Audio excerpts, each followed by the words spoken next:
Good evening, Matthew. Good evening. Welcome to the evening news.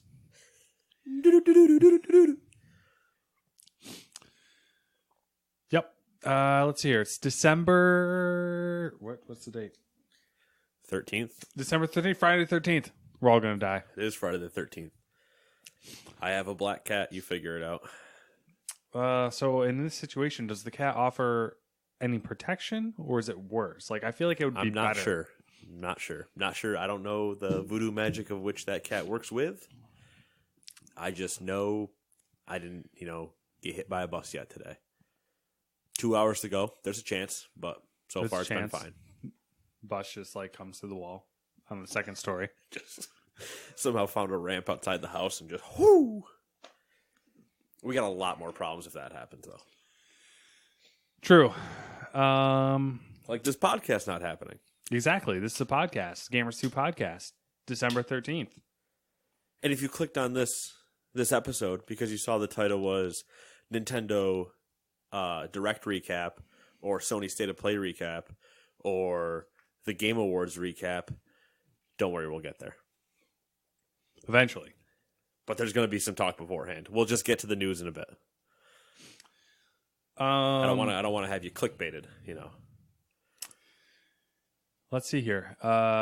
So what have you been doing the last 7 days, Matt? Nothing exciting, really. I mean, playing the Outer Worlds, chipping through it. Watching the normal, baseball anime. And then watched another episode of Greatest Events of World War II in color, which was the Battle of Britain. And that's really it. I mean, I downloaded some stuff with the intention of playing it, but I never actually got around to it. Which was, they finally finished Black Mesa, which is the remake of original Half-Life. They finally added Zen, which is the last level, but wasn't their original content, not a part of the original game. Okay. So I downloaded that, and there was something else, but I don't remember what it was. Someone gifted me State of Decay on Steam, so Okay. Maybe I'll play that at some point. Sure. And I mean, you could have just played it on Game Pass, but yeah. could have, I guess, yeah. And then you can play State of Decay 2 on Game Pass. True. That's it, though. That's it. I mean, Reach still doesn't work on Game Pass, so I got that going for me. We're trucking right along with that not working? Yep. Nothing's changed there. Yeah. Computer upgrade's probably happening very, very soon. Had to buy new RAM. I don't know if I told you that. I think I did. I think you had told me that was your first piece going towards the upgrade, but not that you had to. I bought the RAM. Right. Tested the RAM. Oh. Did not pass the test. Oh. Had to return it because it made my system blue screen. At least it would if I was lucky, I'd get a minute before it would blue screen every single time. And I tried I did the normals, tried the XMP profile, tried up in the voltage a little bit. I couldn't even get to the point to run memtest off of like a flash drive. So I was just like, all right, this stuff's shit. All right, we're moving on. So I sent it back, and Newegg didn't give me any hassle. They took it and gave me my money back, and another kit went on sale, and Samantha ordered it for as a Christmas present. So we'll do it all over again. I'm glad I tested it, though, because normally I don't do that. Normally I just throw it in the corner and let it sit there. Yeah. Until it's ready. But I was like, I'm gonna put this in the system and see what it's got. And it ain't got. So ain't got a whole lot. Yeah. That's about it. I mean, the only thing is, once again, really impressed with how well the Outer Worlds runs, and up until that one moment. Yeah, that one weird moment when you're at the house. That was fun. That's because I was there, though. It could be. That was just weird. I don't know. Maybe weird things start happening when I get around you, Matt. we're like the movie Hancock. I'm wondering if I closed the game like instinctively and just don't remember. No, doing it was open. I'm pretty sure. I'm pretty positive it was open, but maybe I'm wrong. Yeah, so that's it. That's all I got. But we're basically the movie Hancock. Could be, yeah. Like the get closer we get, the weirder shit gets. Yeah, so like they cause tornadoes and stuff. We give each other gas. That's true. That's true. Like some chemical reaction happens inside my body where my body just starts like creating I don't know if it's a defense mechanism that we feel threatened by each other. It could be. It could just, you know what it is? It's like, it's a psychological like PTSD, and it's just the body's like, oh my god, we gotta start producing, like we gotta defend our fucking honor here. Yeah, all from those scam Thursdays where I would just show up in the morning and gas out a stock room. It's always been that way though. Ever since like those types of situations where it was just us like in close quarters having to do work or whatever, yeah, or even just hanging out. Now every time we end up gassy. Doesn't matter. Yeah. We joked that it was in my house, right? My house had some curse. Go to your house for the Game Awards, boom, gas ridden. Yeah, happened. That happened. Like to the point of, Matt lets one go and then looks and he's like, we need to light that candle. Samantha walks in to light the candle and she's like, immediately just was like, oh my god. Yeah, she walked in and handed me the lighter because I was already shoved my face in the unlit candle just to protect myself. My version of a gas mask. Oh yeah, good times. Yeah, they were great. All right, so what you got going on? I wouldn't take any of them ever back. Other than watching the Game Awards, I guess. I got some stuff going on, Matt. All right. My wife left me. We'll have one of those episodes at some point, I'm sure. Yeah. I'm sleeping on the couch. Yeah, I'll be like, Max kicked me out of the bed. I'm sleeping on the couch. Because there's never going to be a woman involved in this episode if you're talking to me. Hey, zing, zing, jokes. The things I've been doing, though. So I finished Star Wars. The glorious, glorious Star Wars. Yeah. So, I mean, it's done. I'm happy to have completed it.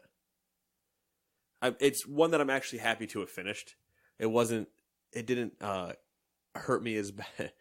It can't hurt you. It didn't hurt me as bad as Battlefront 2, where I got to that point and went, I'm not playing this anymore. Yeah. I already am so annoyed. Because that moment didn't happen until right at the end of the game. When, I'm not going to get into spoilers because, if people want to play the game or anything. But you get to the end of the game and you go through this really sweet sequence. And you're like, all right, this is going to be you're building to, oh God, now I'm in the hiccup phase. You're building to a really good conclusion of a game. A good, put the bow on top. And then boom, there you go. There's been a lot of problems and this box shakes and it sounds like there's broken parts in it, but we put the bow on top.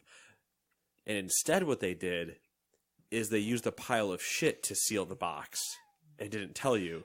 Because right as they were tying the bow, somebody went, "Ooh, look at that," and then they shit on it. Because right at the very end, it just disappointed the hell out of me.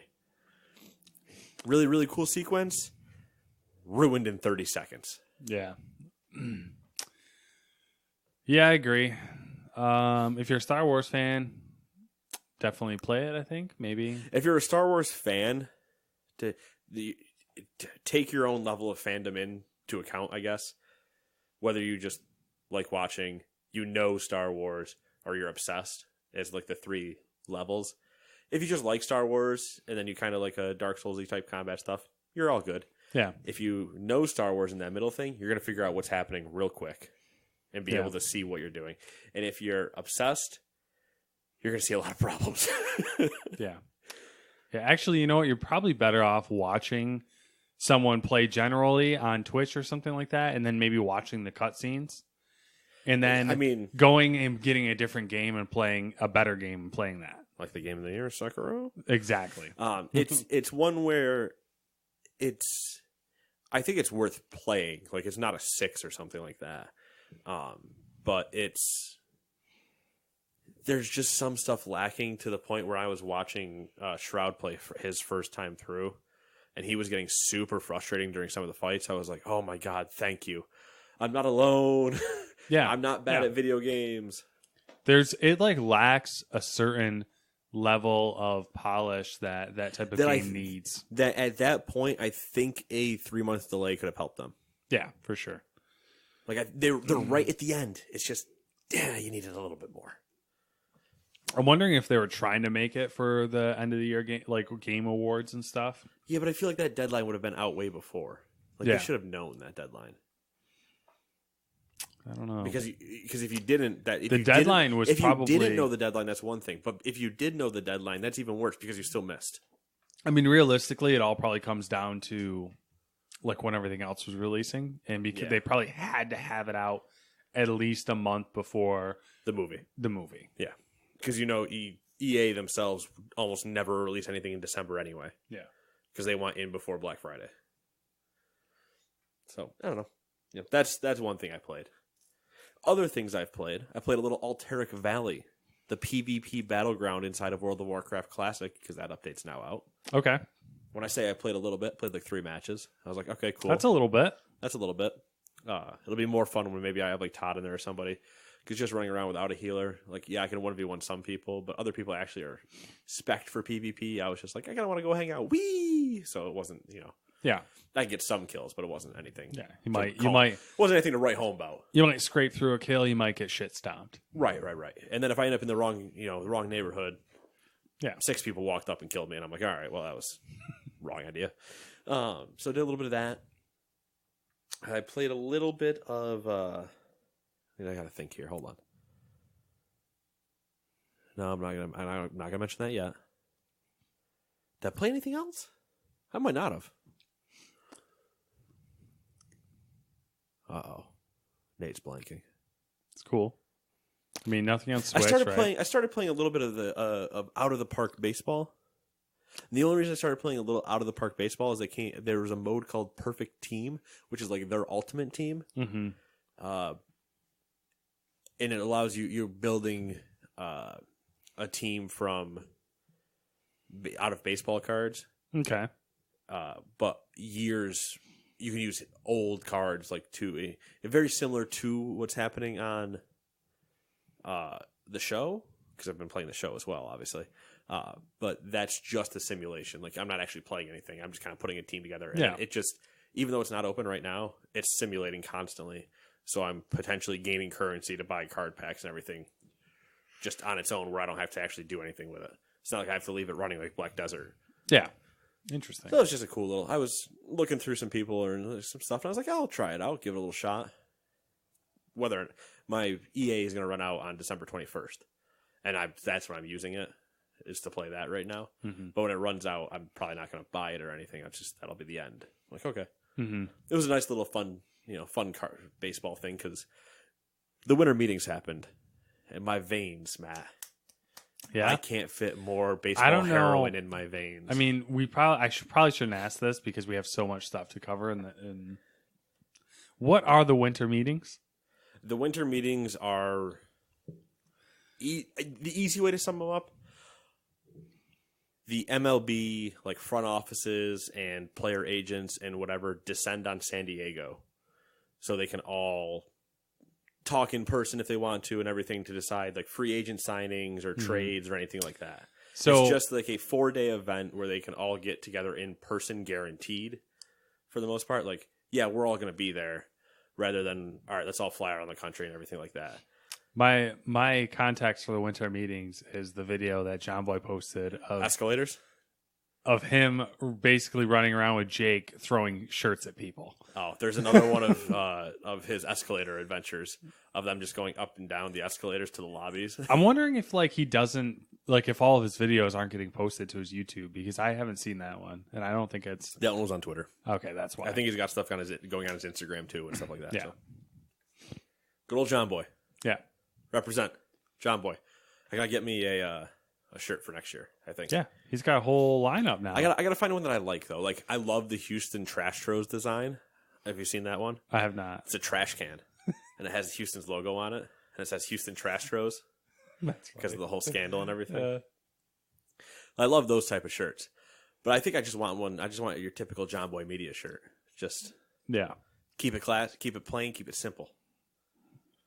Just get like a John Boy baseball cap. No, I don't know. We'll see. Something John Boy's about to show up. Okay, fanboying out a little bit. But what I've been playing, and then I'm going to go in back to, well, not really back to John Boy for watching, but I'm going to go into another baseball rabbit hole of watching things. I've been playing the Football Manager. Yeah, that's a given.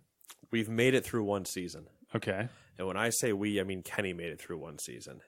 And when I say that, I mean I got fired 3 games before the end of the season. Wow. That's a first, right? That is a first. That is a first that I can remember that we've officially had a firing. Wow. That's crazy. Did it come out of nowheres, or were they just like, get the fuck out, bro? So they gave me a warning. And I'd have to... This is the part I was talking to him about. I'd have to restart a save with Man U to see what they gave me for qualifications in the first year for like what we want you to do. Mm-hmm. Because I was still on track for, I thought, for what they wanted. Like, yeah, the team wasn't performing as good as it potentially could have, but I was still on track for everything they were looking for, I thought. And then at one point they came to me and they said, we want you to get 8 points out of the next 5 games.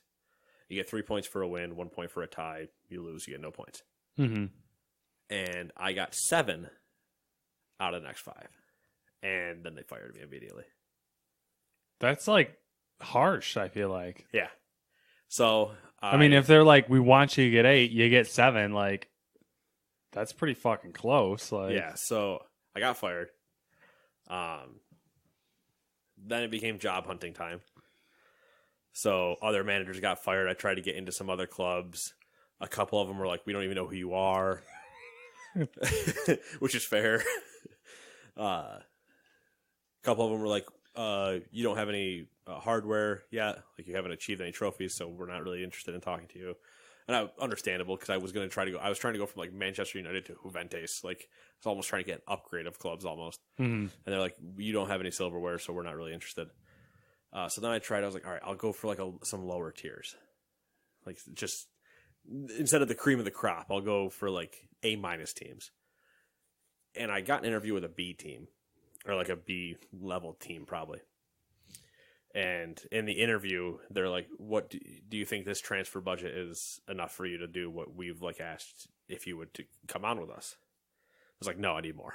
I was like, "I don't probably need much more, but I need more than for what you guys are asking." Because I looked at their roster beforehand, I was like, "There's nobody on this roster. Like, I'm gonna need some money to like fix what you guys want," and then give it like a week of game time or whatever, and they're like, we want somebody else. I was like, all right, well, I don't have that job. So we're officially at September 10th, I think. So we're almost a month into the season at this point. Mm-hmm. And somebody and I have not been able to get a job. And somebody in the second league of England, the Sky Championship, Mm-hmm. Fired their manager. And then they came to me and they're like, do you want to manage? Would you come in for an interview? So I went for the interview, went through the stuff, and that's now who I am managing. Okay. So you did get a team, a club. So I'm back on a team, but that's what's going to happen tonight is I now need to spend like the hour to hour and a half. What am I doing here? Because I've never started like this. Uh-huh. I've never started on this meteoric team that I'm trying to get a promotion to the big league. Like, the whole thing is a different adventure that neither of us have ever taken on. So what's Kenny standing? Oh, he's still fine. He's good. He's just chugging along. Yeah. And Man U's doing better than ever once they fired me, so that's gotta hurt. It doesn't. I've trashed them in interviews because there's dialogue options you can choose, and then sometimes they'll let you type in a comment. And so I'll say one of the things, but I'll type in like, I really don't understand why the hell they fired me. I still had them in all the qualifications. Piss off. But It's not like you see that pop up or anything, but it's just like I just say it because I'm like, Huh. It's my way to vent. Interesting. So Are you trying to? Is the ultimate plan to get back into Man U, or yes. is it okay? Yeah. My ultimate plan would be to be able to take over Man U again. Mm-hmm. I couldn't probably. I don't think I could do the like. I want to take revenge on Man U. Mm-hmm. Though I almost did become Man City's manager at one point because they fired theirs. So I was like, "Ooh, I'll apply to that. That'd be really funny." Yeah. But no, that I don't know that I could take that one. Originally, I wanted to get into a different league. I either wanted to go to Italy, Germany, or France and pick up a team there and try to do something there, do something completely different. Yeah. But clearly that didn't work out. So I'm going to try to run with this team as long as I can and then look for another job in the summer. Because I'm hired. These guys hired me for 2 years, but at the end of the year, I might just see if anybody else gets fired and just kind of like, I'll try to get an upgrade if I do well enough. Like, obviously, if I just continue to tarnish my reputation, who gives a shit? I'm going to go coach in the MLS. Woo! This is fascinating. This turn of events. It's something.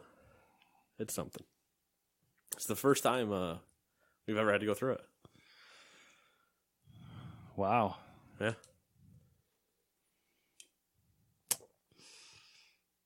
Yeah, I don't know. I don't know about that. I think I could technically cheat, but I'm not going to. Yeah. I think there's a way I could add a new head coach to the game instead of using me and just name him Kate Nillian or something like that, like his evil twin. Then just retake over Man U as him. Oh, yeah. I think I could do that without using the in-game editor because there's an option when you load into a game where it says add new head coach. Mm-hmm. I could just do that, but that's just not the same. Yeah. That's not me anymore. Yeah. That's my evil twin, Kate Nillian. I might actually, that would be really funny to do if I played him like a true evil twin, like exact opposite of what I would do. Mm-hmm. Can you just Kate Nillian? Could you make them a CPU controlled head coach? I probably could if I like. I don't know. I'd have to look at how to actually if I could even do it in the first place that I'm thinking about it. Yeah. But either way, yeah, I got fired. All right, there you go. But I have a job again. But I did get fired. All right, that's fair. Things happen. That was the thing. I was like, happen. Sometimes before Kenny's bought the in-game editor, which helped us a lot the one time when we lost our save. So when we went back in for the next save, we could actually just make the roster changes we needed to that we had. Yeah. But for this year, he's like, I didn't buy it. So he's like, if you really want to get back at Man U, you can just Venmo me the money and I'll buy it and I'll put you back on there. I was like, it doesn't seem, it's not the good sport of things. Yeah. And then the other problem too is obviously when you put like God power in your hands, you're really tempted every time something goes wrong just to fix it. Yeah. You're like, oh, it's like when everybody's getting unhappy with me. Morale change, everybody's positive, and then boom, everybody's like, oh yeah, no, it's all good. You have the one meeting where they're like, screw you, man, I don't want to play for you anymore. You're the best coach I've ever had. Let's go on. So yeah. All right. Well, it's a new goal. It's not only a new goal, it's a very new experience. So I'm kind of looking forward to it. Yeah, it'll be different. And I'm looking forward to it that it's me going through it and not Kenny. Mm-hmm. Because I think Kenny would rip his hair out.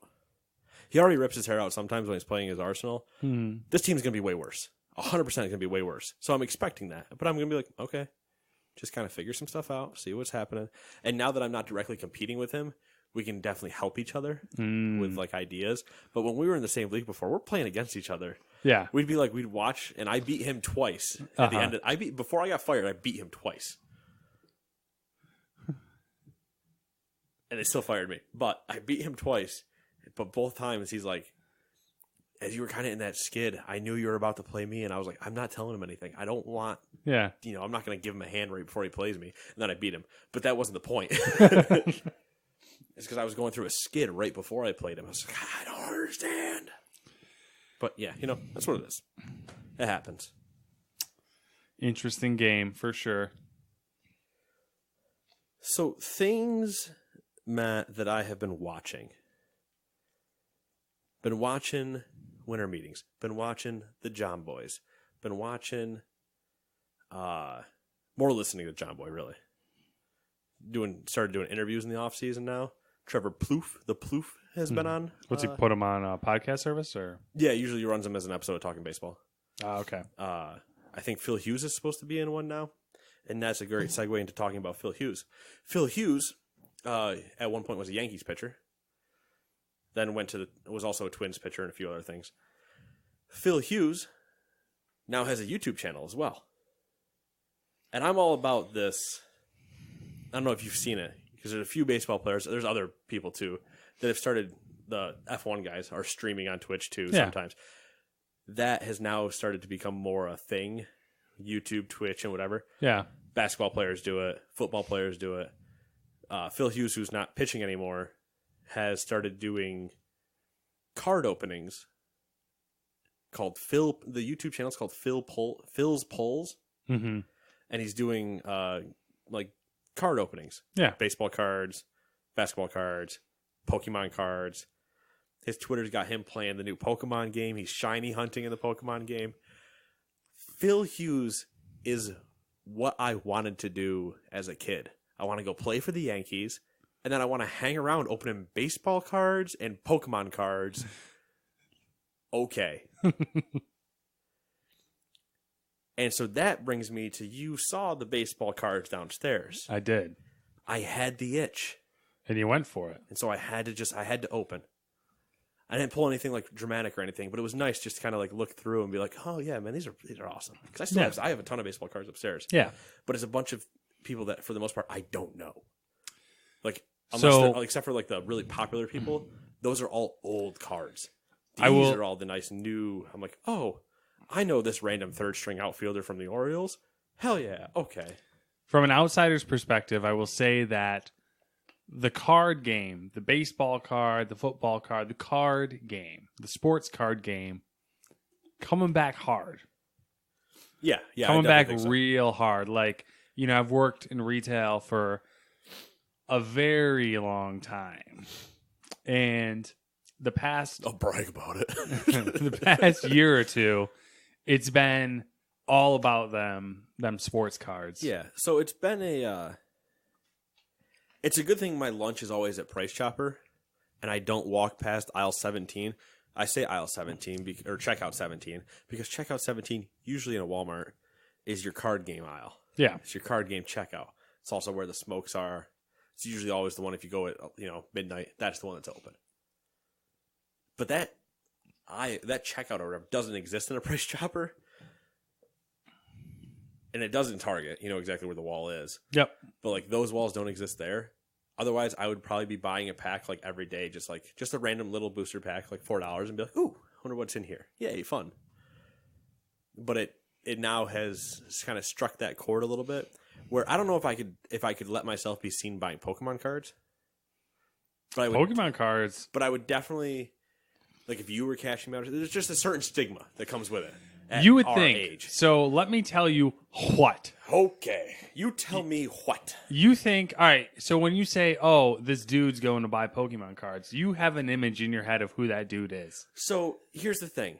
I know better, but that's not my discussion. I know, but what I'm saying is... I'm saying cute girl on checkout stand 13 is going to be like, the fuck's this guy doing? What I'm saying is, though, that 9 times out of 10 now, the dude walking up to buy the Pokemon cards, who's looking at the Pokemon cards and grabbing the Pokemon cards, is the motherfucker who clearly is like a lawyer, a car salesman, or whatever, who's wearing like the nice suit. He's a card collector. The fucking shined up shoes, the slick back hair, the fucking $5,000 Rolex Datejust. Like this dude. Every time I'm like, look at this motherfucker. Look at this motherfucker over here looking at Pokemon cards. Every time. And then it comes back to, I wish, like Dewey's the perfect example, right? Mm-hmm. When Dewey and I go to PAX, we always joke, like, dude, we should just buy some Pokemon and Yu-Gi-Oh cards. Like, who gives a shit? Yeah. It'd be hysterical right now. But we never bring ourselves to do it. And I think I'm just chopping him down a little bit every year. Mm-hmm. Like, because I'm not going to do it alone. Because if we do it there, we're going to basically be buying starter packs, probably not boosters. Yeah. And at that point, it's like, no, I'm not just going to buy a starter pack and just sit around twiddling my thumbs. Like, I'm buying a starter pack because I want to play you. Yeah. Because that's the other thing. Baseball cards, you just get to collect, look at, cool. Yeah, there's some trading or selling or whatever, but well, obviously there's selling, but there's like some trading. But like the Pokemon and Yu-Gi-Oh ones are actually a game. Like they're actually a card. You can play something. But yeah, no, Phil Hughes has got me back into just looking at baseball cards, man. To the point where I've almost gone upstairs and pulled out my cards. The problem with those is I think they're so old and probably not correctly kept for some of them that if I was to pull them out of those card sleeves that you're going to get that nice like as you move them, they're probably going to be terrible. You never know. Then again, also, a ton of them up there might not be worth a damn of keeping, and I could probably just whittle it all down to the stack like this big of like, I know these players. Okay, cool. So we don't have the time, but little story time. We don't have the time. We can do it anyway. My parents, divorced when I was young, and I was essentially raised by another gentleman that was with my mom for a very long time. He was a former executive at a metal company out of Ohio. And the state. What's up? The state. Yes. I don't know if there's another option, but And he was a collector of things. Just things in general? Certain things. Like he had a very extensive Hess truck collection. Oh, okay. I know he had those a very extensive like Franklin Mint cars. I don't know if you've ever seen those. The Franklin Mint cars are a couple $100. Is the like Franklin the stamp logo, is it at a slant? I don't know. I couldn't remember. I just remember the cars being like they were. I mean, each one was a couple $100, so they're like obscenely detailed. Might not have seen those ones then. He also unless we were at a certain show in Union Station, or at the showroom over in New Hartford. Yeah, he was an older gentleman too. So for reference, I'm 31, and when I was a preteen, he was in his 50s. Okay, so older guy. And he had a baseball card collection from when he was a little kid. Oh. And at the time, it didn't really mean anything to me because like I was young and I didn't follow baseball. Oh, you are not going to tell me something I want to hear, are you? You are not going to like this. Oh, I always thought it was weird because he kept the cards in a safety deposit box at the bank. And when I say cards, I mean like a fucking duffel bag of cards. And I remember one time I'm already like twitching. One time he brought them home and he was like, going through them. And he was like, basically, he'd be like, oh, look, like these are worth a lot of money, blah, blah, blah. And he was like, I got 3 Mickey Mantle rookie cards right here. Like, he's got like, it's like, now I know what they are and what they're worth. And I'm like, he had probably like $100,000 in baseball cards just sitting in. They were in a safety deposit box. Yeah, so I just something to appreciate my stupidity, not really stupidity, naivety, I guess, of the situation. Okay. I'm not anywhere near as worried anymore. That's fine. That story's fine. You thought you were going to get destroyed or something? Yeah, if you were ending the story with, so I was just like playing with them. I would just bend them around and stuff. I lit them on fire and threw them in the dumpster. Yeah, I thought you were going to say like, and then you bent one on a corner or something. I've been like, I'd backhanded you straight across the room through a window. No, that was, it was interesting though. Cause like, looking back at it now and knowing like a couple of different cards he had, I'm like, that's really like interesting. Like, that I held a card that's worth like $20,000 in my hands, Yeah. There's a reason you can send cards to get graded and everything. Like, it's the same thing, you send comic books to get graded and stuff like that too. But Phil Hughes on his Twitter has linked to like a couple sites that he uses for that have like categorization stuff. Of just like, oh, this whole collection. Here's a checklist for this collection. If you're trying to complete this collection, so you can just download this like Excel spreadsheet and just kind of mark off which ones you have, so what you're looking for. And they have I think they have. I don't remember the name of the site, but I think they have every collection from that was released in like 2019 in baseball, then 2018 in baseball. So like they have everything you're there, so you can know what you're doing. And I just was like, oh my God, this is so much, and I don't understand some of the. He's like, oh yeah, we're doing these breaks. I'm like, what the hell's a break? But then he pulls out these cards, and he's like, yeah, I pulled this signed so and so, and I'm like. Oh, the itch. The itch is there. It's real life loot boxes. What's interesting about it though is like the barrier. I mean, you could the buried entry is technically none. Yeah, like you could probably pull it's like money. If you wanted to though, like say you're like, I want to start collecting baseball cards again, you could probably get like the whole 2018 collection, like all the newer collections, for like little to nothing. You know what I mean? Like just by going on. So yes and no. Yeah, you might be able to get like the basic cards. But when I say the 2018 collection, I'm talking the 2018 whatever series collection. So like say the 2018 Topps Series 2 collection. And then there's Series 1, there's Series 3 or whatever. So but do they... the Series 2 collection, right? So you'll have all the players in the major leagues or however many have cards. Then you'll have, in that same collection, you'll have autograph versions. You'll have autograph versions. Like there's all those versions. So they create scarcity based on like limited runs of certain cards. That type like of this thing. is a 1 of 1. This is a 1 of 12. This is certain things, stuff like that. And then you can play the odds on certain things, right? If you buy a big enough box, you can almost guarantee kind of. But then you're weighing price versus which one. This is such a slippery slope, right? It's a terrible slippery slope, which is why I'm only going to dibble dabble in the Doug Dimma Dome of the Dimma opening this is cards. Like You've met Dutch, right? My mom's. I've met him like once or twice, but we've never like had a conversation or anything. So he's someone who's like fully invested into collecting thing. Like he does Pez, and he was. Oh, that's right. Does he want those? He was telling me the other day how Bob he was Ross like Bob Ross and Bob Vader is what I was about to say. Bob Vader. There we go. He was telling me the other day. It's just funny because he was like telling me excitedly how he had these Pez. Like these like crazy like rare Pez shipped to him from Japan. Like I'm like, dude, you were in it. So that goes back to what I was gonna say. I gotta wrap up this Phil Hughes like moment. But Phil Hughes, all about you, bud. Respect. Was that he or on that site? It also shows like certain eBay listings that are under like baseball cards or whatever. And they're like, oh, $1,000 for this card, $1,000. I was just like, oh my god. But that being all said, Phil Hughes wants to hit, I think it was 10,000 subscribers by Christmas. Okay. I think he's around 8,000 now on YouTube. Go give the man a subscription.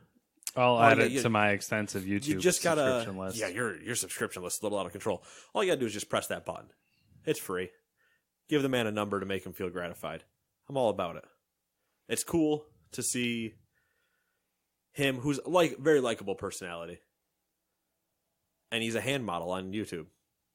I mean, that's basically what it is because the camera's straight down, just at his hands. Well, I was gonna say you have to have good hands if you're doing something. He did put out a tweet the other day, something about looking for a good moisturizer.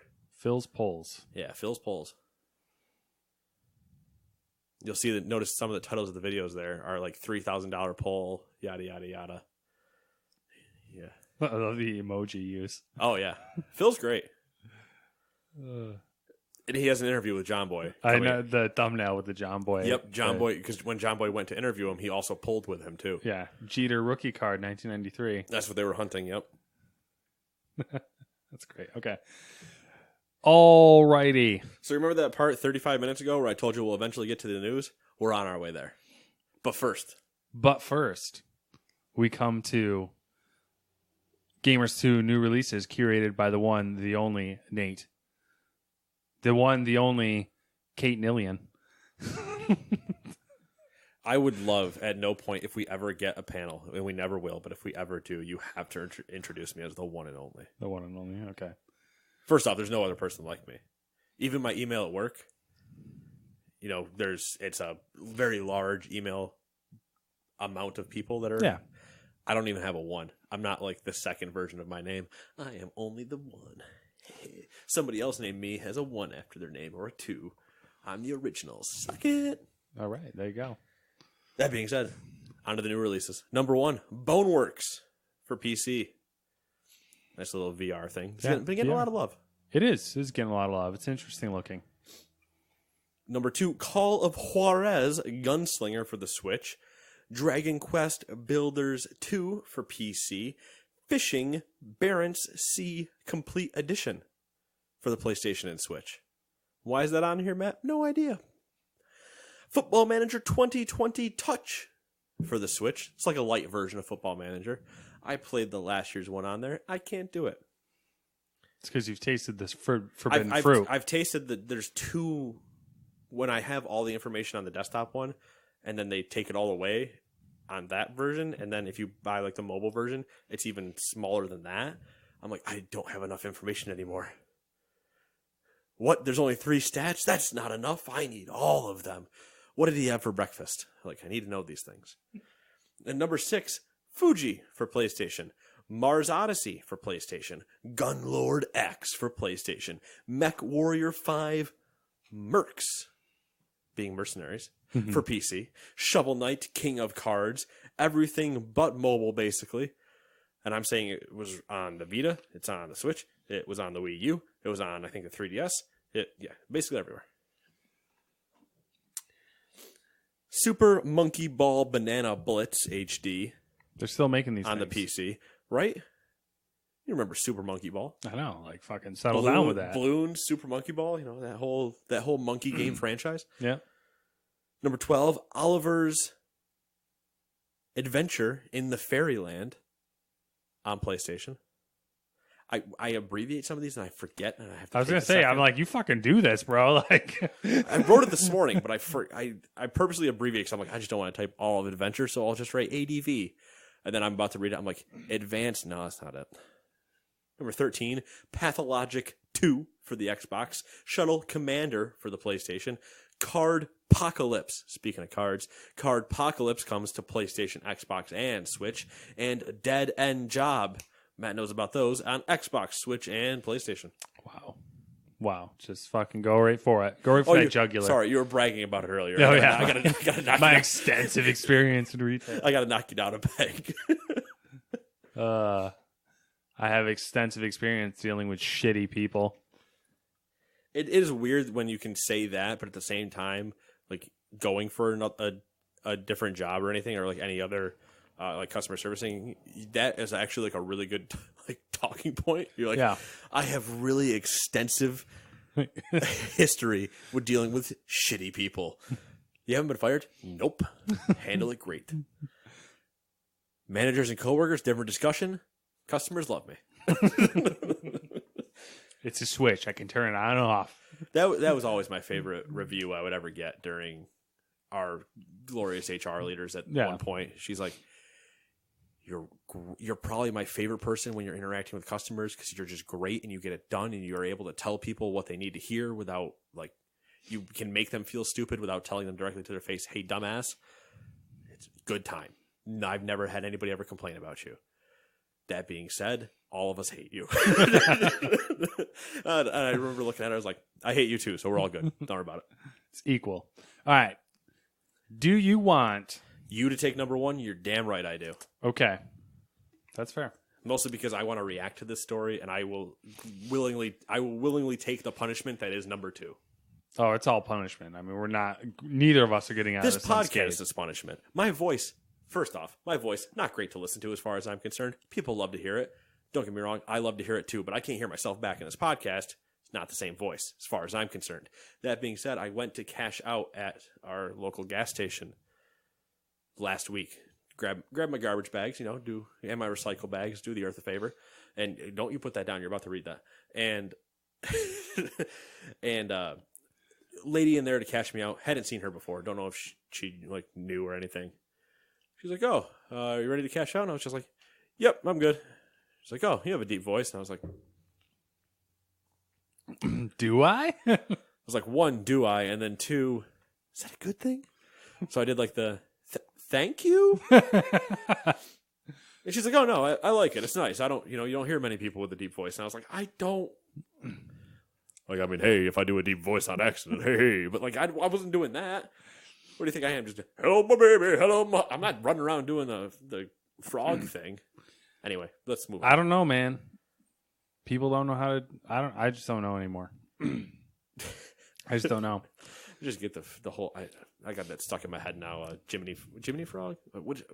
Jiminy Cricket. No, what's the frog's name? You know the one I'm talking about, right? Yeah. Hello, my honey. Hello, my lady. baby, Hello, my honey. yeah. Hello, my ragtime gal or whatever. Send me a kiss by wire. Baby, my heart's on fire. Move on, please. Sony's MLB The Show game series, long a beloved PlayStation exclusive among sports fans, You're damn right it is going multi-platform. What? That long, slender spike on the little Oh. graph there. I went to do the what thing, and right as I went to do it, I just felt like something come up, and I was like, I can't let that just shoot across the room. Oh, that'd be dodge it. Sony Interactive Entertainment made the announcement alongside Major League Baseball and the MLB Players Association. Take a guess what happened when they were all in San Diego, Matt, during the winter meetings. That, I guess. The show will arrive on, quote, additional console platforms, end quote, as early as 2021. By agreeing to take it elsewhere, Sony has secured a multi-year extension of its MLB license. Sony hasn't yet specified which consoles it will develop MLB The Show 2021 for, but Xbox boss Phil Spencer, the Xbox Twitter account, as well as Nintendo's Twitter account, were quick to retweet and comment on the news. I'm pumped. It's a good time. I'm assuming Xbox and PC for sure. Clearly. Yeah. The Switch? Possible. 100%. Possible, but they had it on Vita before. Okay. Well, yeah, I remember now. That was it 8? No, it was 16 on the Vita? No. I think it was earlier than that. Was as far as like the last one that was probably on the Vita. I mean, 16 might have been, but I think it was earlier than that. Either way, it's so interesting because like I feel like if traditionally Sony isn't one to capitulate. Yeah, but here's the thing: money will talk. True. The and MLB and the MLB is bigger than Sony. True. And I don't know about that. They are. And here, mostly because they control the license, they could just say you don't have it anymore. Yeah. If they really wanted to bully them, they could just be like, you can't do it anymore. Good luck. Yeah, I know. But that being said, MLB also always was spouting like RBI baseball. Mm-hmm. Like if you went to MLB's site, it says RBI baseball. It doesn't mention the show. RBI baseball's not good. Yeah. So they were like, we need to get this everywhere else, please. There's one thing I want out of this, though. Crossplay. And save. Cross save. Like, if I log in on my Switch, it's the same account I have on my PlayStation. Like that type of... So if I log in so I can play Diamond Dynasty, which is the Ultimate Team mode, it's the same as somewhere else. Don't make me have to do two... Like, if I bought it multiple places, don't make me do that. Let me use the Switch as like my, hey, I'm going on the road, I'm going to be able to play this, cool. And then when I'm at home, I'll play it on the PlayStation or whatever. Like, that would be really cool. Will we get weird. That? Probably so not. What kind of slid under the radar this week was or was it last week? Last week was Minecraft. Right. The Minecraft thing. Yeah. We didn't talk about it. We didn't. And essentially, what do they call it? The Bedrock edition? I think that's what they call it. Bedrock and Java, I believe, are the two editions they have running. So Minecraft Bedrock Edition was released on PlayStation. Right. Which is the new current form of Minecraft that's supposed to be like all of the versions are the same. And like that combined with this and like they're slowly starting to play nice. Yeah, everything's starting to the lines are blurring. It's the good thing to do before PS5. Start weaving yourself in. Because you're either scared, just tickle the ivories. Well, once they announce the PS5, we'll get into it. But just to keep it short, the consoles are using exactly the same hardware. Right, I've said it from the beginning. But PlayStation's the only one you need to buy if you own a PC. I know. Yeah. And after we saw the Xbox, we'll get to that. Yes. Or will we? Number 2. Number 2. This week we have a bunch of overviews of larger events. And let's kick things off with Nintendo. Nintendo held a direct on the 10th, focusing on indie titles, and here's what we saw. Developer Sidebar Games announced a sequel to early Nintendo Switch indie hit Golf Story, called Sports Story. Rather than just following on a single sport, Sports Story will include, based on the footage, golfing, tennis, volleyball, dungeon crawling, espionage, minigames, and much more. Sports Story will launch as a Switch exclusive in mid-2020. I'm pumped. Oh, yeah. I loved Golf Story. Golf Story was great. And then I saw this and I went, you've got to be shitting me. Hell yeah, I'm in. I'm all about that Sports Story. Let me tell you a story. It's about sports. Axiom Verge, the beloved Metroidvania made entirely by developer Tom Happ, is officially getting a sequel, and it's set for release in fall 2020. Did you play Axiom Verge? Did not. I did a little bit. It's very Metroidvania. Has a lot of Metroid just essence anyway. A new trailer for Streets of Rage 4 highlighted returning character Adam Hunter while also promising a release in the first half of 2020. Okay. D3 Publisher showed off, that's one word, D3 Publisher, showed off Gleamlight, a game in which players become a sword and fight enemies with the help of a group of intrepid kids. It's set for an early 2020 release on the Switch. Do you want to become a sword, Matt? It's funny you should mention that because one of the animes I'm watching that's fairly popular is called Sword Art Online. And it got really absurd in this recent episode because one of the characters literally turned into a fucking sword. And I was like... And then the other character wielded them? Yes. And I was like, what the fuck is this? And I haven't watched the episode since. Well, good news. You can do it in a game now. Yeah. You can become the sword. It just gets more and more absurd. I'm kind of like, I'm grounding... Well, listen, you got your vanilla anime. Then you have your hentai. We need a middle ground, and that's people turning into swords. See, I can't do it anymore, though. Like, I've kind of come to the realization the baseball anime has ruined it for me. Because, like... Baseball's taking over Matt's life. I can't do, like, the high fantasy anime anymore. Like, I'm literally... It's too much? It's too much. So I'm watching baseball, just waiting until the next season of the volleyball anime comes out, which was just announced. And I'm fucking thrilled. I can't tell you how happy it makes me to hear Matt say these things where I'm like... Come join me. I mean, it's just whatever, you know. They're good. The animes are good. That's all I want is for you to enjoy what you're doing. Like Bacon Switch is hitting the Nintendo Switch in summer 2020. It promises party brawler co-op action with between 1 and 4 players.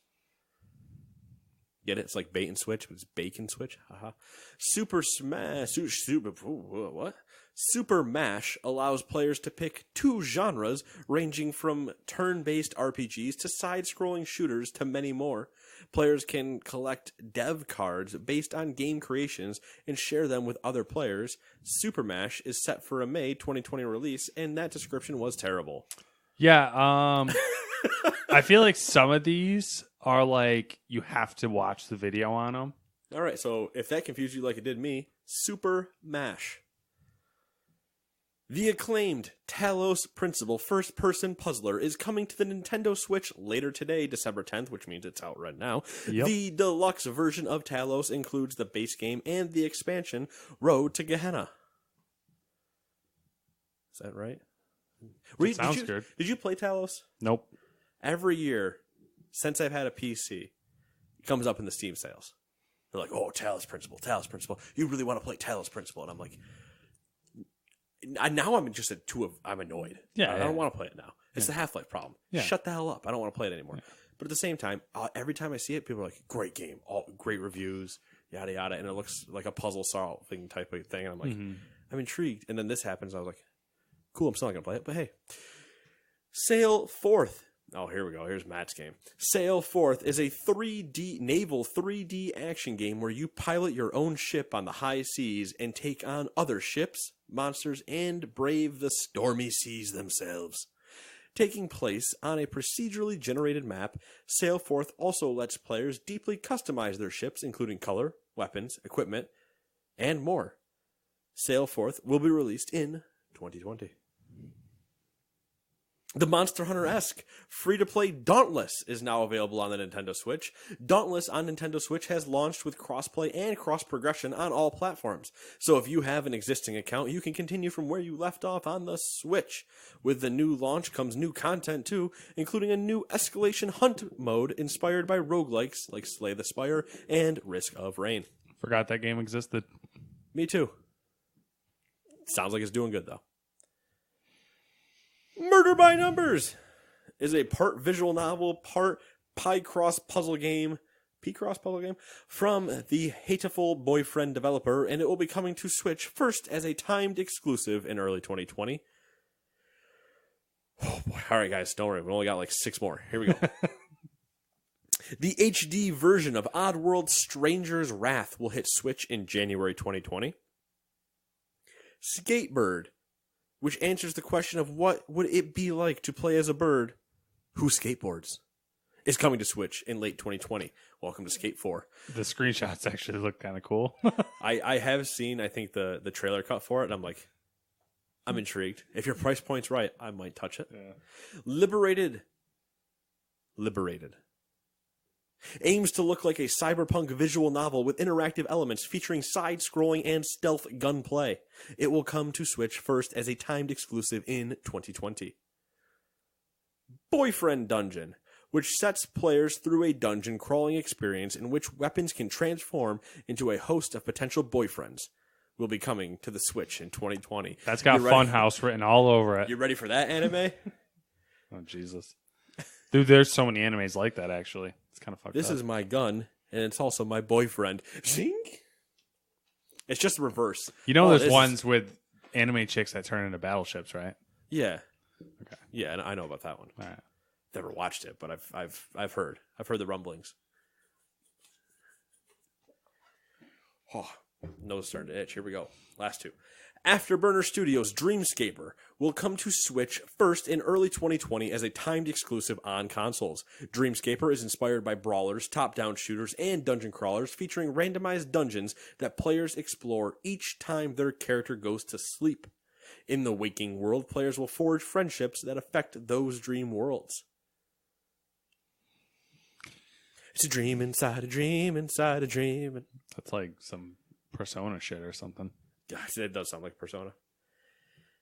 Last one for Nintendo. Here we go. Team 17 is producing a new game set within the Escapists universe. Set on an island, players can build, craft, and train monkeys to, survive on an island with a day-night cycle. Players can go it alone or play co-op with up to 3 friends locally or online when the Survivalists launches in 2020. You finally made it. I did. A lot going on the Switch. There is. And I think there was probably, out of what I read, 30 announcements, there's probably 6 that I'm intrigued about.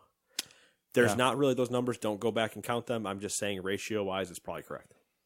Yeah. One out of every 5. That's fair for indies. It's fair for indies, but there's also a lot of a variety there. So everybody's going to have a little something they can pick on. There's a lot of genre mashing going on there, which is funny because like Super Mash. Super Mash. Oh God, I hate you. It's not even genre mashing. It's just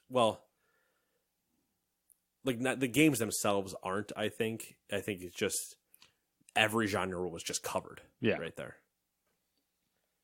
Though you did tell me at one point that Dauntless apparently has a Slay the Spire mode, which is a card game. So.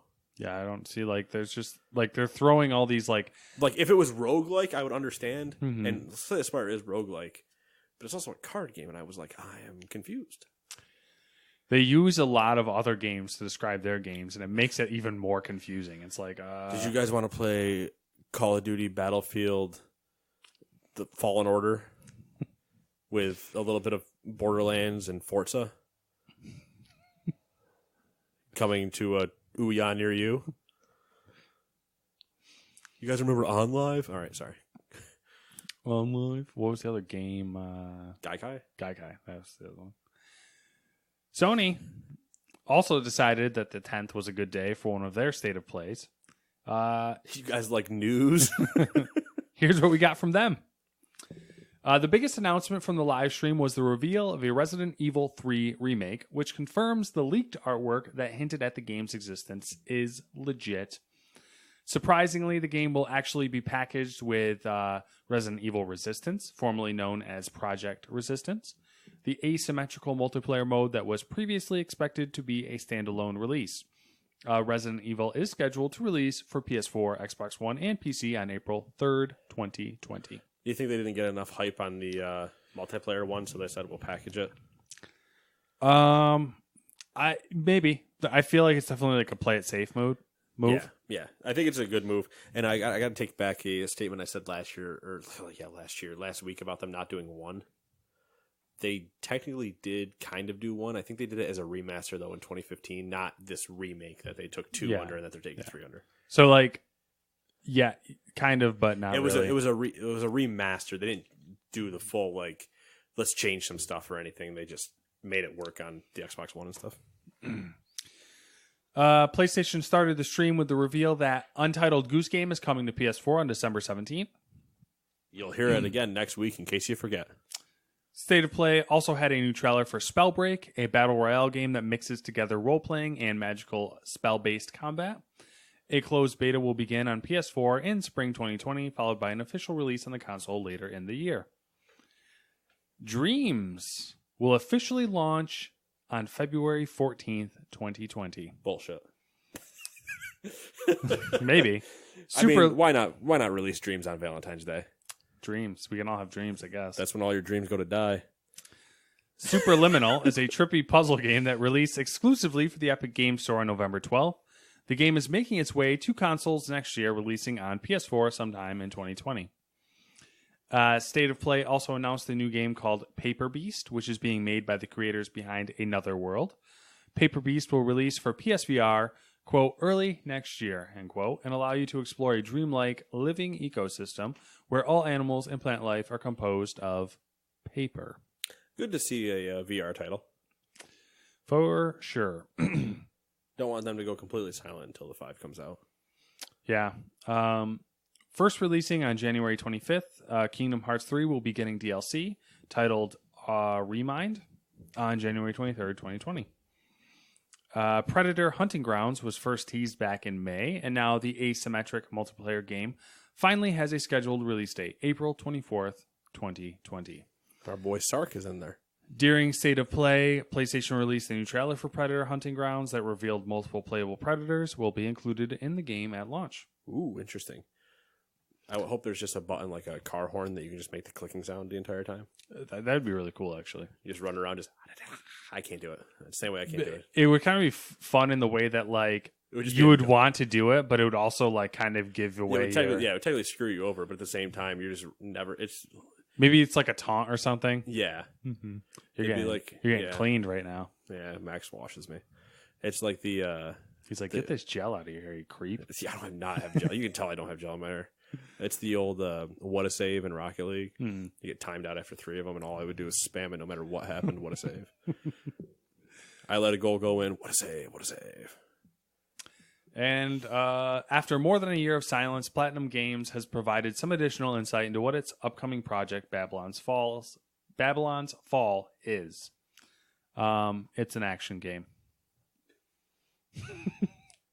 A lot more insight. Yeah. That's it. That's it for the State of Play. It was a kind of quiet one. It was. The Resident Evil thing was the big one, but more for the release thing, because I think everybody after the leak thought it was definitely real. Mm-hmm. It made sense.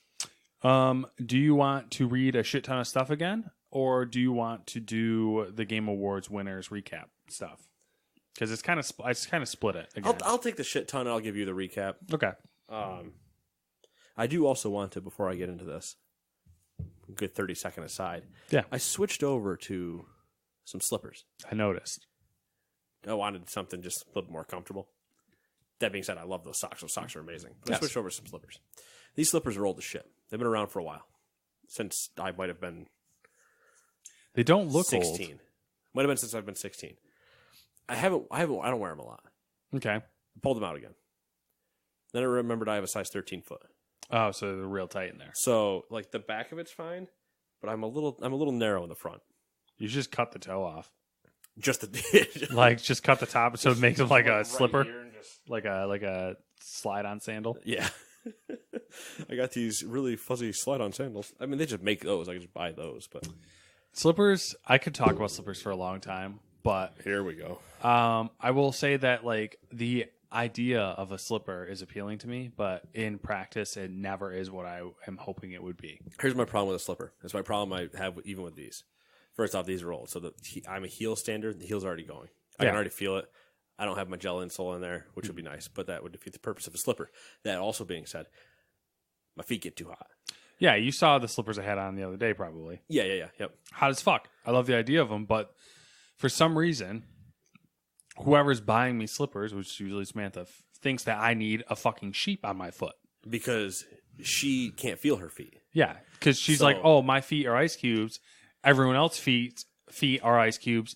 Everyone else needs worn slippers as much as I do. The old world hunger solving problem. Yeah. I ate a meal. It's cured. We're good now. My problem is I don't have great circulation in my feet. Mm-hmm. I know I don't. I don't give a shit that I don't. It doesn't bother me. You do a CAT scan on my foot, my nerve stops at a certain point. Yeah. You do the thing with your I do the thing. It goes dead. Yeah. We've talked about it before. And I'm fine with that. But every now and then I'm like, I kind of want to just keep something on, keep it a little bit warm. But then it gets to a point where I'm too warm and I'm like, no, I don't want these.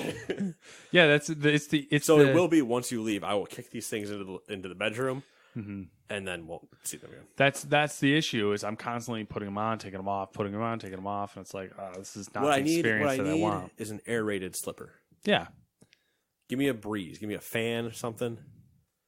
I don't need these sweaty slippers. The problem is, here's the thing: we both are space heaters. Yeah, but we both don't have circulation in our feet. Mm-hmm. But then when we have insulation in our feet, the body's like, oh yeah, that's right, we're still a space heater. What we need is like thin, quality wool slippers, not the cheap wool, like the merino wool that's breathable and wicks. It's antimicrobial and it wicks the sweat away. Yeah. And then, but also will heat. It retains any heat. So I need a heat and breathable. Yes, exactly. Is that too much to ask? I'll have to do some research. Maybe I'll find us some good slippers. Speaking of research, let me get through the next one. The Game Awards were Thursday night, and it seems like Jeff Keighley is trying to take E3's crown for game announcements. He's also taken the Oscars crown as probably one of the better award shows, period. Yeah, I agree. We're going to tell you about the announcements, then we'll run through some of the award winners. Before I even get into the announcements, I want to go through just like a quick rundown. Did you enjoy Game Awards? I liked it. I thought it was a good, like, I guess it definitely was longer than I thought it was. Yes. It could probably stand to be a little bit shorter, even though they blatantly tried to keep it. There was a lot of awards that they were just like, this is who won, let's move on. Yep. But it didn't feel like I wasn't sitting there like, all right, let's get this over with. Right. The pacing was all right. It's definitely the best one so far. Like they've done a good job iterating every single year. Yeah. So They definitely did a good job making the changes they needed to continue making it the best show and everything. And Jeff does a really good job listening to, feedback and everything like that. That being said, it was all really great up until the Fast and Furious thing. Yeah, they immediately yanked the show breaks, and I have to wonder how much they paid for that slot, because the game looked terrible, and that whole 5 minutes seemed really poorly executed. Michelle Rodriguez came out, and she was fine. She didn't have anything problem. But Vin Diesel is not the public spokesperson you should pull out for that. Yeah. He is the face of that franchise. Yes. But he's not a... And Vin Diesel's not he's not... He's not an enunciated... Yeah, he's not the type of, like Keanu Reeves with the Cyberpunk thing. Yeah. He has that stage presence where he wows you, whereas Vin Diesel... Even Norman Reedus has... Mm-hmm. Same thing. Vin Diesel doesn't have that, stage excitement. Yeah, he would almost be pulling Steven Seagal out there right now, and you're like... Yeah. I know who this guy is, but I don't... do something. And then it was just some weird well, let me plug Fast 9 because we can't believe we're not done with that shit yet. And then the game just looked terrible, which we'll talk about. No, we won't. It just looked really bad for what you want to close the show on. It did look terrible. It looked absolutely terrible. It looked like a mobile game, except I know mobile games that look better than that. It's just mind blowing to me. Like we're going into what we're going to talk about a little bit, but like seeing Ninja Theory and what they can put together, and then looking at like the Fast and the Furious game, being like, what the fuck? So let me get through the announcements now because that is a problem. But here we go. Starting with the announcements, we're going to start with number 1 and what I think probably should have closed the show. Xbox boss Phil Spencer, the man, the myth, the legend, took the stage early in the show to reveal the next Xbox, previously known as Project Scarlet, as we've referred to it for months and weeks and almost a year now. It's called Xbox Series X. Terrible name, but X gonna give it to you. I think it's better that they're saying Series X. If they start doing that, where they say this is Series X, this is Series Y, this is Series Z, and then you can have micro ones inside X series. That's the one thing is everyone's like, oh, it blatantly alludes to the fact that they have multiple in the X family. But doing the Xbox One X and the Xbox One S and doing stuff like that confuses people. I think if you say Xbox Series thing, it might help a little bit with the messaging, but you're still getting real close to having just 18 acronyms for no reason. Yeah. Anyway, and it's launching next holiday season, as we all pretty much figured out. It has a brand new controller, and the console has a monolithic design that can be used vertically or horizontally. The controller has 2 big changes, the inclusion of a share button similar to the DualShock 4 and a redesigned D-pad that looks like it's from the Elite controller. Now that being said, I do like that idea about the D-pad. I hope they take the also thing with the Elite controller where you can swap out your D-pad. That would be nice. I don't give a shit about the share feature. The share feature in the DualShock never worked that great either. No. unless they fix the actual feature set of it, I don't care. Yeah. Thoughts though on the design or? I mean, you could probably tell when I saw it, I was fucking. Trust me, thrilled about the design of the. I Xbox. know, but the viewer doesn't know that it looks like a trash can. It's not circular. It's not like the Max. Yeah, it's true. Fair enough. It's square. Well, you know what it looks like. The console. It's rectangular, but I don't know how to describe it. Whatever. It's a rectangular prism. Is it though? Yes, because in order to be a cube. It would have to be. It would have to be. It's a square. It's an elongated square, which makes it the rectangle. Yeah. Like the ends are squared up, but the length is not. If that's what you're trying to explain. Exactly. Now I forgot my train of thought. Design, trash cans. Your thoughts on it? Oh, it's reminiscent of it's kind of like a fad going through some PC makers right now, like the Corsair One. Yep, Corsair One. There's been a few other really ones. popular Fantech case that has a similar design.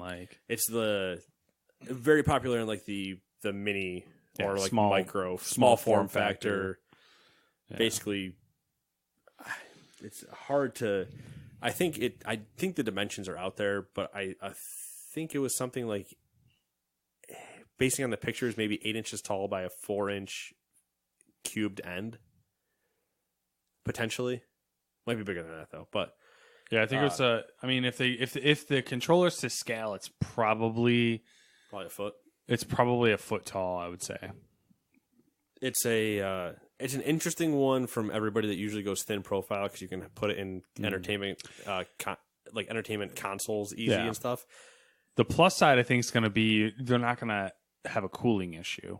No, they definitely shouldn't have a cooling issue. They shouldn't have a cooling issue. But it's going to be a weird one to see how people fit it in their homes. Yeah.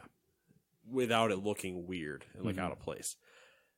I won't have that problem because unfortunately I'm not going to be buying one. Yeah. But it does, with that design, I'm like, please, PlayStation, go bonkers. Do something stupid. I want them to. I'm so horrified by the PlayStation 5 dev kit. I want that open area to be where you land, air quotes, your controller to plug it in. See, that would be cool. Like if that was like a wireless charger, Yeah. and you could like or something like that, like you could pop your. And the other thing that always scares me about Microsoft when they say that we're changing the controller, I'm like, the Xbox One is probably the best controller you've made. Stop. So it. the one low key thing I didn't put it in the thing was that they said they changed the dimensions of the controller Bastards. to make it accept more. I can't remember their exact wording, but they essentially said to make it like better for more people. So I'm like, what does that mean? Because like the Xbox, It needs to not mean what the Stadia controller is. the Xbox 360 controller is I think probably the perfect size. The one still good. Yeah. The only thing I could understand that they wanted to change a little bit on it is making the bumpers easier. Yeah, they're 'Cause kind of too tall. They're a little bit too tall, and you usually can't trigger them by the ends. You kind of have to get up the button a little bit to trigger them. Yeah. So that I could see them doing something. Other than that, please don't mess with it. You have one of the better controllers.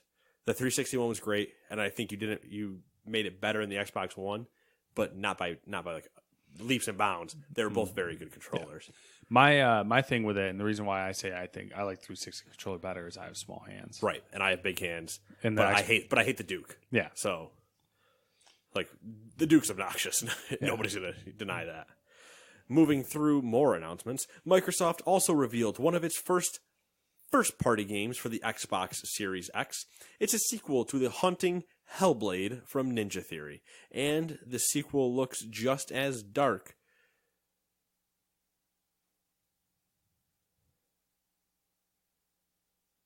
Okay, I'm gonna reread this in my own words.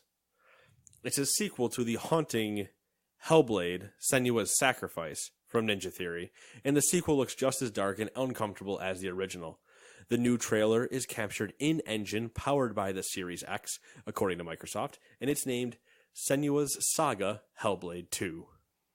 I hate they didn't put Senua's Sacrifice, because that is always said in that title. Yeah. It's never just mentioned as Hellblade. Yeah. And then they flipped it in the second one, which is even more annoying. Yep. And Saga means that 3. yeah, usually it's 3 or 6 potentially. Or 7. So I guess it's just like Or 9. it could just go on forever. Like they're just like this is the thing now. True. It could just be a saga. Square Enix announced.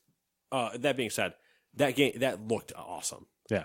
So once again, that's going back to what we're saying. Why did you not have Series X and this amazing looking game of Senua's Saga, and then instead you put up cartoon versions of Fast and Furious? Someone on Reddit translated what she said, by the way, because it's like Old Norse, Proto Norse. Oh yeah, I'm sure. Yeah, it's a chant. Yeah. Like I assume a summoning type of. Kind of. It was almost like a taunt or a challenge. Like. Oh, okay. Probably don't. Like I can't remember the exact wording, but it was like, "Come at me," or "We're ready for you," type thing. Like I like her just being like, "Come at me, bro." Yeah, Norse, it's interesting. The Norse version of "Come on." I was like immediately intrigued based on what like the game and like what she looks like in that situation. It's like she kind of like looks like she gone through some shit. But then like accepted like, and it's just like in it now. I'm like, oh, this is gonna be pumped. good. I'm pumped for you. Square Enix announced Bravely Default 2, a sequel to the much-loved Nintendo 3DS game, which will be coming to the Nintendo Switch next year. The PlayStation 5 was also mentioned at the event thanks to Godfall, a new game from Gearbox that will be launching on Sony's next console. It's a, quote, third-person fantasy looter-slasher focused on melee combat, end quote, set in a brand new fantasy universe. And when Matt and I saw it, we both immediately said, too human? Too human might not speak to anybody listening to this, but if you know, you know. Prologue, the next release from the team behind PUBG, is a big mystery. We know it exists, but that's about it. So, moving on. You know what people are probably going to be calling it? Prolapse. Because it's going to be shit. Matt's got the jokes, and I'm ready for them. Riot unveiled the first games to be published under its new Riot Forge label. The goal is to partner with indie studios for new experiences set inside the League of Legends universe, and the first titles are called Ruined King and Convergence. Trailers were interesting. Yeah, if you're into it, you're into it. Yep. If you know, you know. Upcoming PS4 exclusive Ghost of Tsushima, which for the longest time we thought was Ghosts, I think we kept saying Ghosts. Even if we didn't ever read Ghosts, I feel like we kept saying it with a plural. Yeah, I think so, because initially it was inferred, like, because of the events that it's tied around. Right. Like, I kind of assumed it was Ghosts based on, like, you know, a lot of people are going to die. Yeah. But anyway, singular, Ghost of Tsushima got a nice in-depth trailer with 4 minutes detailing its lush, feudal, Japan-inspired world. We now have an idea of when it'll be available. The game is launching next summer. Square Enix revealed yet another trailer for the much-anticipated remake of Final Fantasy VII for the PS4. And as far as Nate's concerned, certain things looked weird in it. It's Final Fantasy, so There's a the chance. whole fucking thing is weird. Well, there's that too. Developer CD Projekt Red revealed the artists that will be contributing to the soundtrack for Cyberpunk 2077, and it includes the likes of Grimes, Run the Jewels, and A$AP Rocky, among others. It was an interesting video. Yeah. It's one that I would expect to see like post-launch or something, you know what I mean? Mm-hmm. There was a first look for Gears Tactics, the strategy spin-off for the Brutal Shooter series. It looks remarkably faithful to the franchise despite the shift in genre, and Gears Tactics will be out on April 28th on PC. If you can't tell by the name Tactics, think of XCOM. And understand that it's not Funko Pops. After the tragic closure of Telltale Games, a number of titles were indefinitely shelved. But now that the studio is back, in a new form and under new management, it looks like some of those canceled projects are being revived. And that includes the previously announced The Wolf Among Us 2, a sequel that explores the fairy tale universe of the Fables comic series. Nate really likes the first Wolf Among Us, and I'm pumped to see that this still exists. Never finished it. That's disappointment. Maybe I will. Now that it clearly has, you know. This should have no effect on you finishing it. Well, I forgot about it, so. That's fair. And then finally, the Fast and Furious franchise is getting a game called Crossroads. And it isn't necessarily a racing game, but more of a team-based action game built around heists, and it brings back some of the main cast from the films. I don't think it brings back Paul Walker. It launches on PC, PS4, and Xbox One in May 2020. It looks atrocious. Yeah, it does not. It does not look like it's ready for May 2020. I'll tell you that. At like a minimum. Okay, here.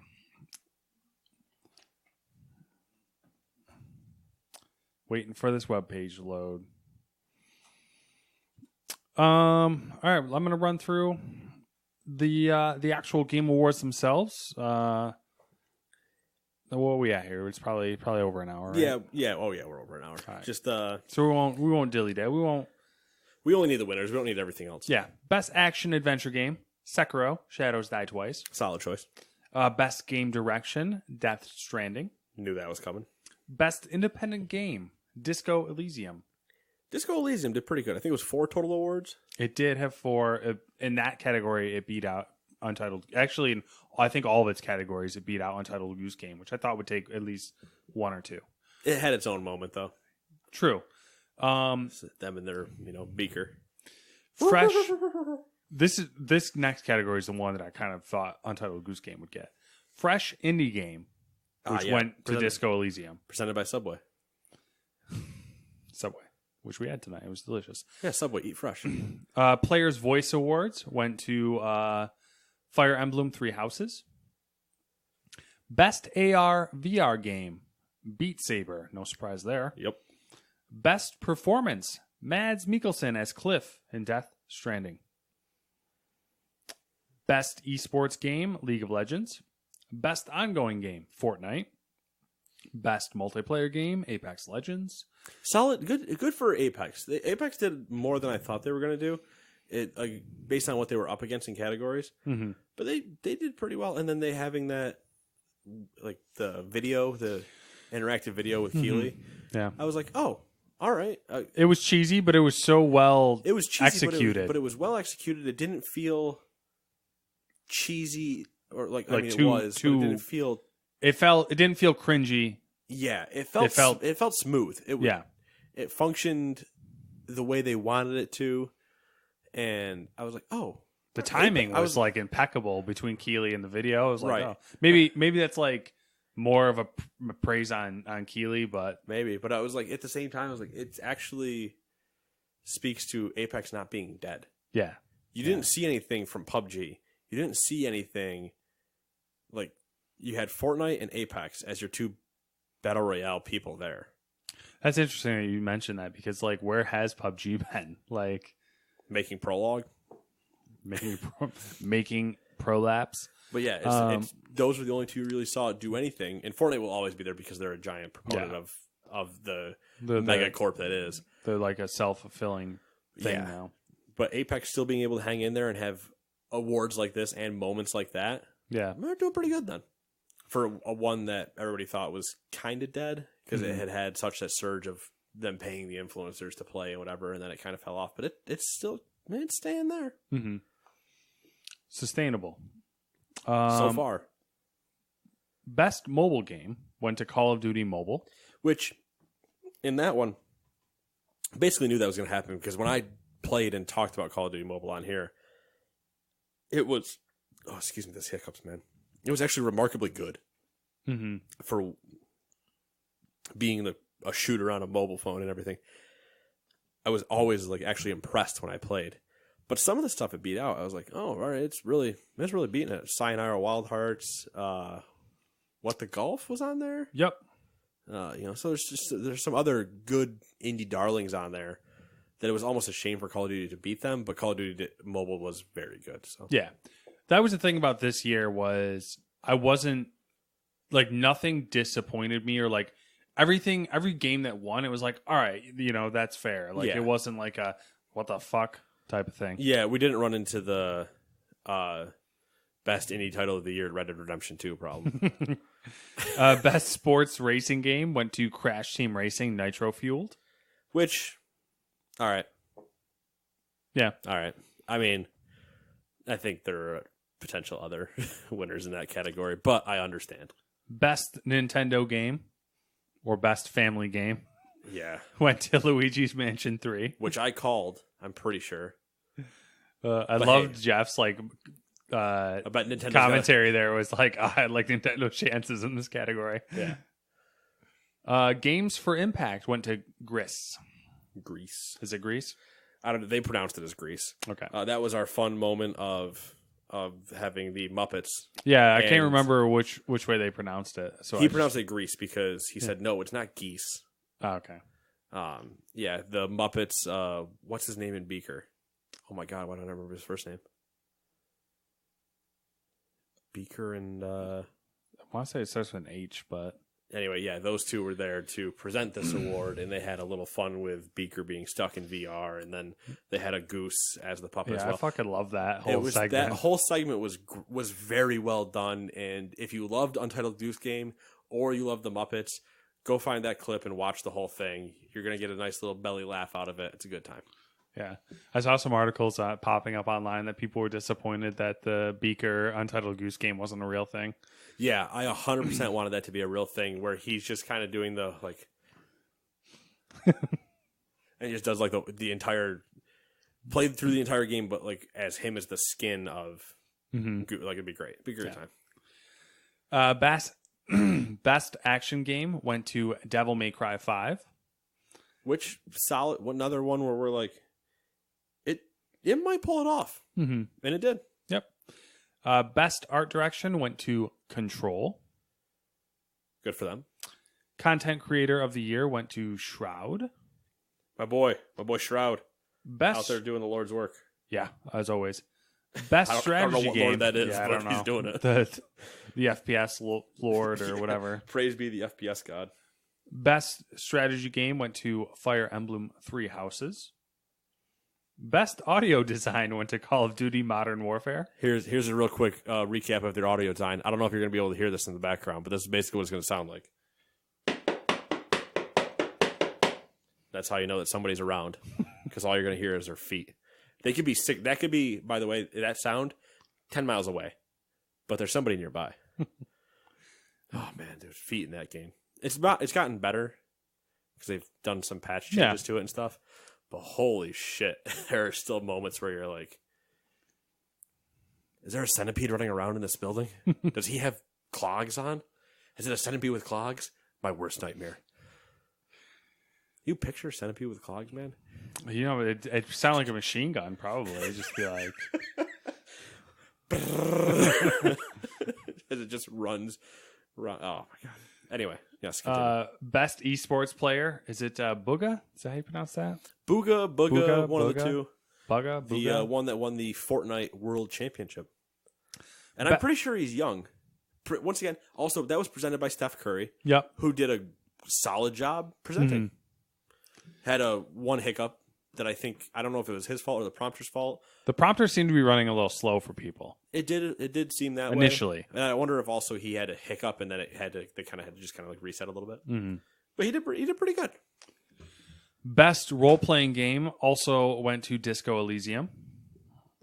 Best narrative, Disco Elysium. So I said there's 3 of the 4. I think we're at 4 now, actually. What was that for? Yeah. Oh, oops. Best fighting game, Super Smash Bros. Ultimate. Which we knew was happening. Best esports host, Shox? Is that how you say that? Yes. Shox? Hefe is, I can never pronounce her last name, but yeah. Portier? But she did. Interesting. She's now a freelance host, but she did League for years, and that's where I knew her from. Mm-hmm. And she's always been great. She did. She was at the League World Championships and stuff, and she. I think she also hosted the Esports Awards, that show that they had. Mm-hmm. I think she was she was hosting with Golden Boy. Okay. And she's done great. Cool. I think it was really between her and Golden Boy, as far as I'm concerned. But good for her. I'm all about it. Best esports event is the League. I will say real quick, I do think she was getting shit online.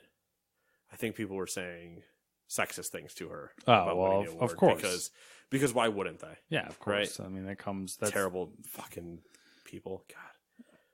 Best esports event is the 2019 League of Legends World Championship. Good for them. Best esports team is G2 Esports. Best esports coach is Zonic. Which is funny when you have the best team being G2 and Zonic's not their coach, I don't think so. Maybe he is. I might be an idiot. It's Grabs, according to this. So the best team just doesn't have that. All right. Yeah, fuck their coach. Best score music, Death Stranding. Best community support, Destiny 2. Game of the year, which let's talk about that for a second. Best community support, Destiny 2. I just, who would have thought, Who would have thought? I don't know if anybody really agreed with that award, but I couldn't really find somebody that stood out with that category either. Yeah, that's the thing. It's I don't know. That's when it comes to online games, rarely do you have a fan base ravenously being like, this place is has the greatest support or whatever. But it's interesting that out of all those, Destiny 2 won when, a year, 2 years ago, 3 years ago, whatever, you could never imagine them winning that category. Right. And then even after this year, they broke away, then the delayed Shadow, there was still a lot of delays. People in that subreddit have called them out for certain predatory microtransaction things. Mm-hmm. And you're like, all right, well, still going good apparently though. And finally, Game of the Year, which was a pleasant surprise, I think. For me, it was a pleasant surprise. Was it a surprise? I mean, I guess based on what we were projecting. Based on my expectations, it was a surprise. Was that my Game of the Year? Was that my prediction? Oh, I don't know. I mean, we kind of did the what we think will win, and then it was what either we that or would. I thought I said Resident Evil. I'd have to listen to it back, but it was in the top 3 out of the 5 in my sorting. So, Game of the Year, I'll just run through the nominees for that real quick. Was Control, Death Stranding, Super Smash Bros. Ultimate, Resident Evil 2, Sekiro: Shadows Die Twice, and The Outer Worlds. And the winner was Sekiro: Shadows Die Twice. Good for them. Yeah, good for them. Really good to see that game get its good old due. From Software. Yeah. They can't seem to make a bad game, which I just jinxed them. So whatever they make next is going to be fucking terrible. Matt's glorious curse. But yeah, no, it was a good show. Kind of is a curse though. When I start to think highly of a developer, BioWare's a good point.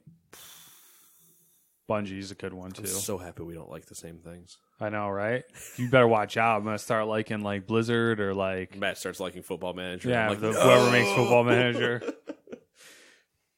It was a good show, and now it's one of those before, right, where we had the VGAs and everything on Spike TV and all that stuff. Yeah, and all the horribleness that was those. And now we get to this point, and it's like there are 2 times other than the guaranteed day every week that I'm going to see Matt. But there's the 2 times where we know, hey, what are we doing to watch this? It's Star Wars. There's 3. Star Wars, Game Awards, and E3 are like the 3 times we're going to guarantee if there's an event like that, we're going to be, all right, where are we watching this? Gamescom stuff we're not going to watch. DICE stuff we're not going to watch. Yeah. Like the DICE Awards are great, but we're not going to watch them. It's going to be the Game Awards, E3, and then just like Star Wars is the fan thing that we do. But game-wise, those are the 2 that are going to sit us down to watch them. Where before you're kind of like, all right, Game Awards, I could miss them. I'm not really that worried. Yeah. But now that with, like you wrote in the beginning, with him trying to poach, not really poach, but him trying to give people a real reason to watch with all these announcements and everything like that, there's a lot that gets said there that if you're missing it, if you're us and you're missing it, it's probably not a good thing because we want to be on top of things like that. Mm-hmm. But it definitely gives you a reason to watch, even if you don't give a shit who wins. You're gonna get news at this time, which is. There's a few people I talked to who didn't watch them, and I was like, "Oh, did you hear about all the stuff that was announced at the Game Awards?" And they're like, "No." And then I ran through the list, right? And they're like, they were surprised. They're like, "Oh shit, all that at the Game Awards." And I was like, "Yeah," and like, it's not. It no longer is the who gives a shit. It's getting to the. We have our stuff in June we need to watch. We have our stuff in December we need to watch. What is normally a quiet month of no news.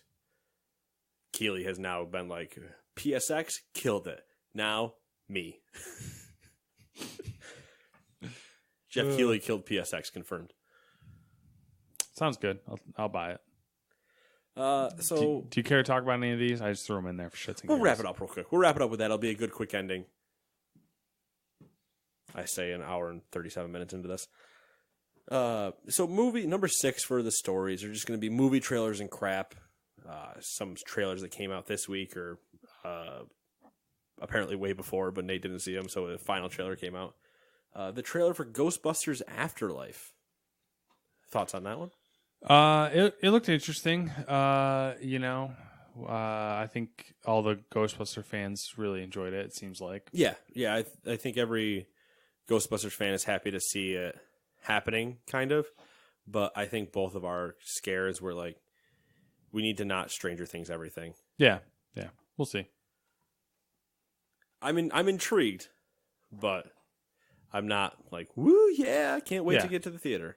Yeah, I don't know if it'll be something I go and see, but yeah, I'm happy for the people who are excited for it. Right. I'm not going to try to take anything away from them. Yet. Wonder Woman 1984. I really liked Chris Pine as with the fanny pack and like the windbreaker suit thing going on there. I really enjoyed the first Wonder Woman. I have never seen it. You've never seen? I haven't seen most of the DC movies. Listen, for the most part, that's fair. But you should watch Wonder Woman. Yeah. It's the best one of all of them. I just can't stand after the Dark Knight series when they started this new run. I just can't stand to look at Gal Gadot that much. She's bullshit. She's too perfect. You know what I mean? Like, yeah, I just can't handle that level. You know how in the Lord of the Rings, in the first age of Lord of the Rings, when you had the elves and the orcs, and the elves were so pure that if they looked at an orc, the orc would just spontaneously combust. So you're worried that I'm afraid that if I look at Gal Gadot, I might bust. Oh, just bust. Sorry. Yes. Yeah, no, I mean, the first one was actually really good. I thought anyway. Yeah, I mean, yeah. No, I remember all Pine the was reviews good. and Gal everything. Gadot was great. Like the story was kind of cool. Of like the not the the story, but like the whole Amazonian like planet or all that. It was all pretty cool. That was about it. Free Guy, Ryan Reynolds is trapped in what looks like a VR/AR GTA. Yeah, I'm really curious. Looks like it could be a fun movie. Yeah. It looks like Wreck-It Ralph for adults. I don't know if that's... I get what you're saying. You know what I mean? Yeah. Like, it's kind of got that slight vibe to it. And even though it's on Disney... It was a really weird trailer because it's on Disney. It's a Disney movie. And it starts with... from the creators of Beauty and the Beast, Aladdin, and The Lion King? Or something? Twice was the kick. And then it runs through the trailer. And then at one point, she... jumps on top of the motorcycle and she's like, "Is that a Glock?" Yeah, is that a Glock? Is that a Glock? And he's like, "What? No." And she gives him a look and he's like, "It's 2 Glocks." And you're like, are they really making dick jokes in a Disney movie? Okay. I don't know anymore. I don't know this world. What is life? Also another Ryan Reynolds movie, 6 Underground. Ryan Reynolds, Michael Bay. Yeah. What else? Netflix. Yeah, there you go. That's the 3 things you need to know. Right there. Bam. You should watch it. And this is a random statement because I put this in the doc and it basically just says Netflix is really pushing the Witcher series out on the 20th. And because we came across that, like, it was Henry Cavill drinking the whiskey, reading the first chapter of the first book of The Witcher, I believe. There's been multiple videos released after that's like close up, like focusing on like different aspects of The Witcher. And I'm like, they had an interview with the author. They had, they were focusing on one of the ladies there. I don't know which one. I can't remember. And I was just like, oh man, they're really like, it's probably Yennefer. I don't know. They're it's like Yennefer or Ciri. I'm sure it's Yennefer. It's the younger one. Ciri. Fuck me, I'm wrong. Yeah, they're really focusing on it. They're really pushing it. So they must have some faith in it. Or they don't. That it's 2 different things. They're either worried, so they're trying to pump it up as much as they can. They already greenlit it for another season. That's not what I'm saying. All right. I'm saying Netflix has enough money they could greenlit it for another season and not lose anything. But I'm saying they could be they're either pumping it because they're really liking it or because they're like, we're not really hearing as much as we want to about this. Drum it up. Drum it up. Burn those demons. Burn those demons. Witcher. Which would never happen in the movie, but yeah, or show, I guess. So yeah, it was a jam-packed week in news, and we spent an hour talking about it. We did, and I drank a Red Bull and 3 bottles of water, and I really have to pee. All right, so on that note, we're gonna go let Matt empty his bladder, and we'll see you guys next week. Bye bye.